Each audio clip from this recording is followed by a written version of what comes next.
आज मेरे पास दो डिवाइसेस हैं, एक है Samsung S26, दूसरा है Vivo X300 FE and trust me ये दोनों ही डिवाइस आपको देखने में सिमिलर कॉम्पैक्ट फोन्स लग रहे होंगे, लेकिन ये दोनों ही फोन्स अलग अलग ऑडियंस को टारगेट करते हैं। तो अगर आप सिमिलर बजट में कोई कॉम्पैक्ट फोन ढूंढ रहे हो तो इस वीडियो को एंड तक देखना, क्योंकि काफी हद तक चांसेस हैं कि ये वीडियो आपका डिसीजन चेंज कर देगी। तो चलो बिना टाइम वेस्ट किए पढ़ते हैं वीडियो की तरफ। सबसे पहले एक बार S26 के डिजाइन को देखो। नो डाउट इस फोन का डिजाइन, इनहैंड फील मार्केट में मिलने वाले किसी भी दूसरे कॉम्पैक्ट फोन से ज्यादा प्रीमियम है। इनफैक्ट ये फोन आपको बॉक्सी फील ज्यादा देता है, क्योंकि इसके जो कॉर्नर्स हैं ये सबसे कम राउंडेड है अगर मैं इसको आईफोन से या फिर X300 FE से कंपेयर करूं तो, जो कि इसे एक यूनिक आइडेंटिटी देते हैं। और ये जो नया कैमरा आइलैंड है इसका भी फील भाई अलग ही है, दूर से ही पता चल जाता है कि ये S26 है। इनफैक्ट फोन ड्यूरेबल भी है, यहाँ पे फ्रंट एंड बैक में गोरिल्ला ग्लास विक्टस 2 दिया गया है और आर्मर एल्यूमिनियम फ्रेम दिया है, जिसकी वजह से ये अच्छा खासा ड्यूरेबल है। इवन IP68 की dust and water resistant rating भी मिलती है इसके अंदर। इस फोन को हाथ में उठाने पे भाई फील होता है कि इस फोन का तो कुछ वजन ही नहीं है भाई, कुछ खाया पिया कर मजाक की बात साइड में, फोन सच में बहुत ज्यादा लाइट वेट फील होता है। इवन इसकी थिकनेस भी सिर्फ 7.2 mm है, जो कि एक नॉर्मल कॉम्पैक्ट फोन के हिसाब से काफी इंप्रेसिव है। वॉल्यूम रॉकर्स एंड पावर की फोन के राइट साइड पे मिलती है। इसके अलावा फोन में और कोई बटन नहीं है और बॉटम में जो टाइप सी पोर्ट दिया है ये भी टाइप सी 3.2 वाला है, यानी कि अगर आप SSD वगैरह से फास्ट डेटा ट्रांसफर करना चाहते हो वो भी आप इसके थ्रू इजीली कर सकते हो। इस फोन की height and width almost similar है X300 FE से, लेकिन थिकनेस X300 FE की ज्यादा है 8.2 mm। इनफैक्ट वेट भी S26 से 23 ग्राम ज्यादा है X300 FE का। लेकिन यहाँ पे X300 FE की एक चीज ने मुझे काफी ज्यादा इंप्रेस कर दिया, वो है इन दोनों की सेम फॉर्म फैक्टर में ऑलमोस्ट 1.5 गुना ज्यादा बैटरी। जहां Samsung 4300 mAh की बैटरी देता है इस कॉम्पैक्ट फोन में, उसी सेम फॉर्म फैक्टर में सिर्फ 23 ग्राम ज्यादा वेटेड होने के बाद ये फोन 6500 mAh की बैटरी देता है, विच इज इनसेन। इनफैक्ट ये फोन दिखने में भी काफी यूनिक लगता है। ऊपर साइड पे आपको कुछ इस तरीके का कैमरा मॉड्यूल विथ 3 लेंसेज मिलता है, बैक साइड पे मैट टेक्सचर वाला ग्लास एंड यहाँ पे भी आपको एल्यूमिनियम फ्रेम मिलता है। हाउएवर इसकी जो बिल्ड क्वालिटी है वो S26 जितनी मजबूत नहीं है, बट ऐसा नहीं है कि ये ड्यूरेबल नहीं है, ये अच्छा खासा ड्यूरेबल है। हालांकि आपको केस वगैरह दोनों में ही लगाना पड़ेगा। इनफैक्ट इस फोन के साथ तो आपको केस भी मिलता है और प्री अप्लाइड स्क्रीन प्रोटेक्टर भी ये देता है, जबकि सैमसंग के साथ कुछ भी नहीं मिलता, इवन वो तो चार्जर भी नहीं देते, तो वो आपको अलग से परचेज करना पड़ेगा। फिलहाल अगर ड्यूरेबिलिटी की बात हो ही रही है तो यहाँ पे आपको IP69 की रेटिंग मिल जाती है और साथ में IR ब्लास्टर भी मिल जाता है, यानी कि आप अपने घर की टीवी, AC ये सब कंट्रोल कर सकते हो अपने स्मार्टफोन से ही, जो कि सैमसंग में नहीं है। हालांकि यहाँ पे एक डिसअपॉइंटमेंट है, इन्होंने सिर्फ टाइप C 2.0 दिया है, जिसकी वजह से फास्ट डेटा ट्रांसफर स्पीड इसमें पॉसिबल नहीं है। लेकिन अब दोनों के डिस्प्लेस की बात करते हैं और यहाँ पे मैं ज्यादा बात नहीं करूंगा। अगर मैं इन डेप्थ जाके बताऊं कि यहाँ पे इतने PPI का डिस्प्ले है, यहाँ पे इतने PPI का डिस्प्ले है, तो वो मैं नहीं करने वाला हूं। यहाँ पे मैं अपना रियल लाइफ एक्सपीरियंस शेयर करूंगा कि किसका मुझे ज्यादा बेहतर लगा। नो डाउट X300 FE का जो डिस्प्ले है ये थोड़ा सा ज्यादा ब्राइटर है, क्योंकि इसके अंदर 5000 निट्स की पीक ब्राइटनेस मिल जाती है एंड HBM ब्राइटनेस पे भी मुझे, जब मैं डे टू डे लाइफ में इन दोनों को कंपेयर कर रहा हूं तो मुझे X300 FE ज्यादा ब्राइटर फील हो रहा है। इसके अलावा इन दोनों डिस्प्लेस के अंदर कोई भी डिफरेंस नहीं है, दोनों ही फ्लैगशिप लेवल के LTPO AMOLED डिस्प्लेस हैं। इनफैक्ट यहाँ पे साइज भी दोनों का लगभग सिमिलर ही है, 6.3 इंचेस के आसपास। तो जो day to day life experience है या फिर कंटेंट वॉचिंग है वो मुझे इन दोनों के अंदर बिल्कुल सिमिलर सी लगी। हाँ, दोनों के कलर्स में हल्का सा डिफरेंस है, सैमसंग थोड़ा सा प्रीमियम साइड पे हो जाता है, बट फिर भी मैं बोलूंगा कि डे टू डे लाइफ में आपको इतना कोई बड़ा फर्क नहीं फील होने वाला है। आप दोनों में से किसी भी एक स्मार्टफोन की तरफ जा सकते हो, दोनों का डिस्प्ले बिल्कुल सिमिलर है। इवन बेजल्स भी यहाँ पे मेरे को दोनों की काफी हद तक सिमिलर लगी हैं, तो वहां पे भी मुझे कोई डिफरेंस फील नहीं हुआ। चलो एक बार इनका साउंड सुन लेते हैं।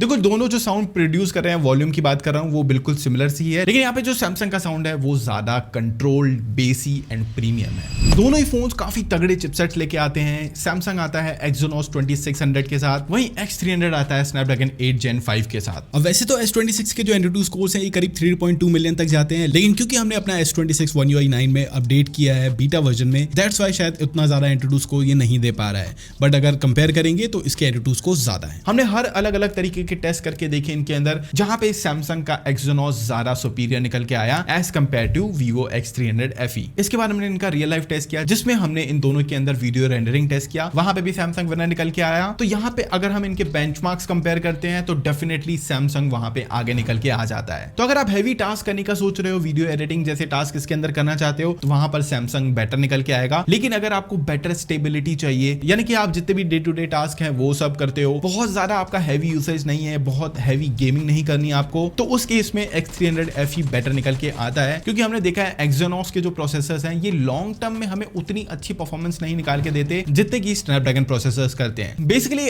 स्नैपड्रैगन के जो प्रोसेसर्स रहते हैं ये ज्यादा रिलायबल कहलाए जाते हैं, लेकिन यहाँ पे हम इस चीज को भी इग्नोर नहीं कर सकते कि Exynos का ये फ्लैगशिप प्रोसेसर है, वहीं स्नैपड्रैगन का ये मिड सेगमेंट का प्रोसेसर है। तो उस हिसाब से आप देख सकते हो। हालांकि अगर आप गेमिंग के बारे में जानना चाहते हो तो X300 के अंदर फिलहाल 90 FPS की सेटिंग्स मिल रही है हमें BGMI के अंदर, जिसमें कि ओवरऑल हमें एक्सपीरियंस भी काफी अच्छा मिला, एंड बहुत जल्दी इसके अंदर 120 FPS की सेटिंग्स भी मिल जाएगी, तो उससे कोई टेंशन नहीं है। इवन यहाँ पे परफॉर्मेंस भी काफी स्टेबल थी एंड हीटिंग भी काफी कंट्रोल थी। 40 डिग्रीज क्रॉस करने के बाद गेमिंग करते करते ही इसकी जो हीटिंग है ये कम होती जाती है, which is a very good thing. वहीं अगर Exynos प्रोसेसर की बात करूं तो यहाँ पे भाई डेफिनेटली 120 FPS की सेटिंग्स मिल जाती है, लेकिन यहाँ पे हमें हीटिंग के फिलहाल इश्यूज देखने को मिले हैं, एंड क्योंकि ये पहला 2nm पे बेस्ड चिपसेट है एंड फोन अभी अभी लॉन्च हुआ है, तो हमें थोड़ा सा टाइम इसको और देना पड़ेगा जिससे और भी बेटर परफॉर्म कर सके। अगर आप S26 में लॉन्ग गेमिंग सेशंस करते हो तो यहाँ पे आपको हीटिंग के इश्यूज देखने को मिल सकते हैं, तो उस हिसाब से आपको चॉइस करना पड़ेगा, बिकॉज यहाँ पे स्मॉल फॉर्म फैक्टर भी है, तो उसकी वजह से आपको काफी देख के डिसाइड करना पड़ेगा।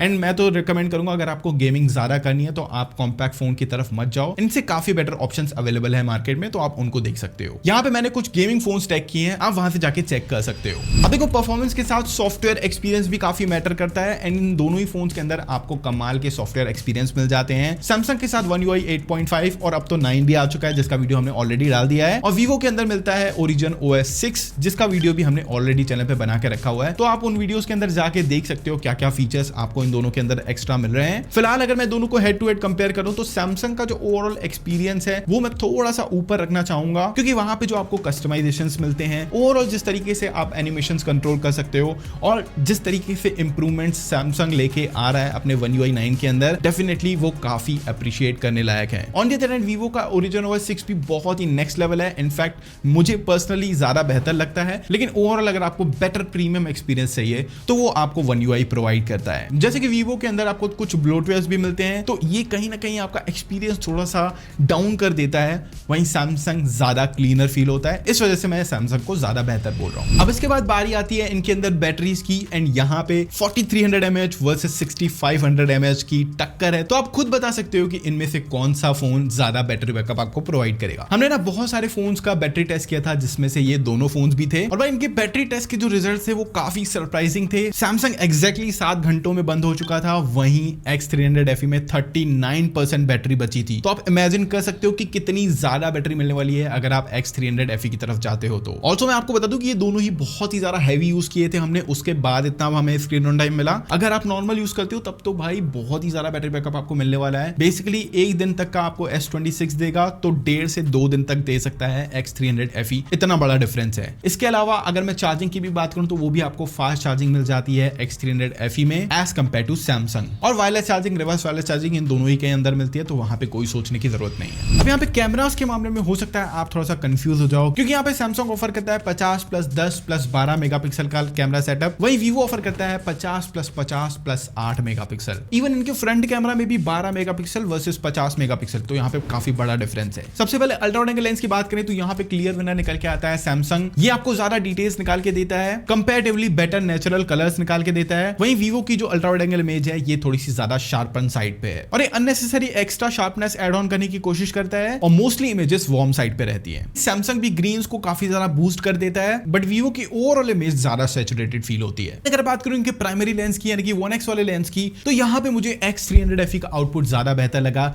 ये ज्यादा नेचुरल है, सैमसंग ग्रीन्स को बहुत ज्यादा बूस्ट कर देता है। इवन अगर आप डिटेल्स भी देखो तो वो X300 FE के अंदर ज्यादा मिल रही है। ओवरऑल अगर मैं दोनों के 1x को कंपेयर करूं तो X300 FE क्लियर विनर है, और ये मैं सारी चीजें कंक्लूड करके बता रहा हूं, dynamic range, colour tones, X300 FE का आउटपुट काफी नेचुरल साइड पे है। मैं टेलीफोटो लेंस भी कंपेयर करूं तो वो भी X300 FE का वे बेटर है एज कंपेयर टू सैमसंग। भाई ऑब्वियसली 10 मेगापिक्सल वर्सेस 50 मेगापिक्सल, यहाँ पे जो डिफरेंस है ये आप साफ देख सकते हो, चाहे स्किन टोन्स हो चाहे डिटेल्स हो, हर मामले में X300 FE का आउटपुट बेटर है। लो लाइट परफॉर्मेंस की बात करूं तो हो सकता है किसी किसी को सैमसंग की पसंद आए, किसी को X300 FE की पसंद आए, क्योंकि दोनों काफी अलग अप्रोच के साथ लो लाइट फोटोज क्लिक करते हैं। पर्सनली मुझे सैमसंग का आउटपुट ज्यादा पसंद आया, क्योंकि मैं इसको एडिट करके अच्छे तरीके से आउटपुट निकाल सकता हूं। इसके बाद अगर बात करूं पोर्ट्रेट्स की, तो भाई यहाँ पे पोर्ट्रेट्स में भी डिफरेंस है। X300 FE का जो ओवरऑल आउटपुट है यानी कि जो पोर्ट्रेट प्रोसेसिंग है जायस के कोलैबोरेशन के साथ, भाई वो नेक्स्ट लेवल है। डेफिनेटली अगर मैं इन दोनों का एज डिटेक्शन कंपेयर करता हूं तो वहां पे सैमसंग थोड़ा सा आगे निकलता हुआ दिखता है, क्योंकि ज्यादातर उसने बेटर एज डिटेक्शन किया हुआ है।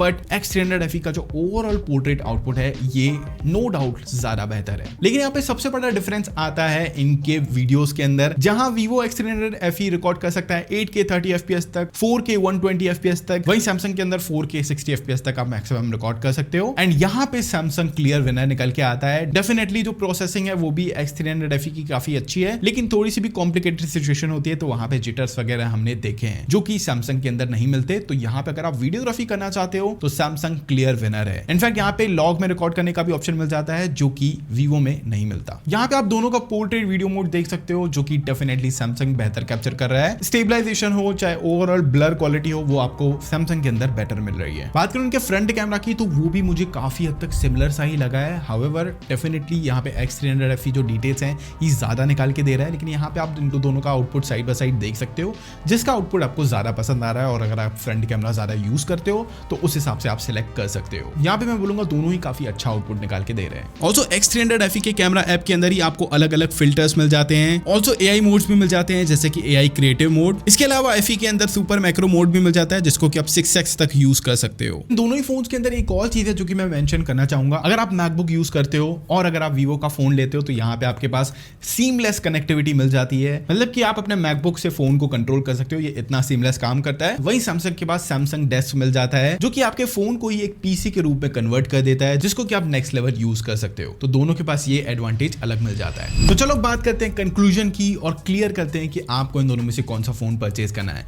देखो अगर आपको एक प्रीमियम फोन चाहिए जिसके अंदर काफी अमेजिंग वीडियो कैमरास मिल जाएं, जिसके अंदर जो परफॉर्मेंस हो वो एकदम नेक्स्ट लेवल अगर आपको चाहिए, और अगर आपको कम बैटरी चल सकती है तो उस केस में मैं रिकमेंड करूंगा सैमसंग S26 की तरफ जाओ, क्योंकि ये जो वीडियोस कैमरा ऑफर कर रहा है ये ऑलमोस्ट आईफोन लेवल के हैं। तो अगर आप कंटेंट क्रिएशन भी करना चाहते हो तो इस फोन से आप आराम से वो चीज कर सकते हो। ऑल्सो सॉफ्टवेयर एक्सपीरियंस भी ये एकदम नेक्स्ट लेवल निकाल के देता है, तो उसमें कोई शक नहीं है। एकदम प्रीमियम एक्सपीरियंस चाहिए विद गुड कैमरास तो S26 की तरफ जा सकते हो। वही अगर आपको कॉम्प्रोमाइज नहीं चाहिए है, 6500 mAh की massive battery with fast charging, amazing processor and long life के लिए अगर आप कोई फोन यूज करना चाहते हो तो उस केस में X300 FE बहुत कमाल का डिवाइस निकल के आता है। स्पेशली अगर आप फोटोग्राफी करते हो, पोर्ट्रेट्स वगैरह क्लिक करना चाहते हो तो उस केस में X300 FE का जो आउटपुट है ये नेक्स्ट लेवल है। बाकी यहाँ पे आपको रिलायबल परफॉर्मेंस मिलने वाली है और ये दोनों के दोनों फोन्स आपको 7 सालों तक अपडेट्स देने वाले हैं, तो वहां पे भी कोई दिक्कत नहीं है। यहाँ पे अगर आप मेरा टेक जानना चाहते हो तो मैं चूज करूंगा सैमसंग S26 बिकॉज ऑफ इसके वीडियो कैमरा और प्रीमियम डिजाइन। लेकिन नो डाउट इसकी तरफ जाने के बाद मैं बड़ी बैटरी को बहुत ज्यादा मिस करने वाला हूं,